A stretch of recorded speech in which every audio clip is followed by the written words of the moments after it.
মই দক্ষিণপাট সত্ৰলৈ গ'লোঁ আৰু তেওঁলোকে খুব ভালদৰে আৰু ক'লে যে ৰাসৰ সময়ত আমাৰ বহুত মানুহবোৰ ইয়াত আহে। ময়ো ভাবিলোঁ যে সেই সময়ত ইয়াত থাকিবলৈ বিচাৰোঁ।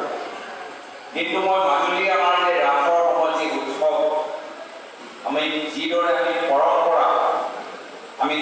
এটা নিজৰ পৰম্পৰা আমি ধৰি ৰাখোঁ, সেই পৰম্পৰা মই আমাৰ দলৰ কেন্দ্ৰীয় কংগ্ৰেছ দলৰ নেতৃত্বকো মই দেখাবলৈ বিচাৰোঁ।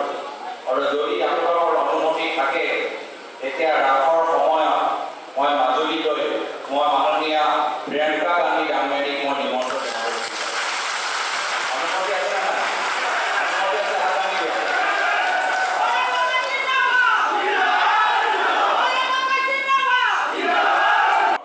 মাজুলীত ৰাস চাবলৈ আহিব কংগ্ৰেছ নেত্ৰী প্ৰিয়ংকা গান্ধী।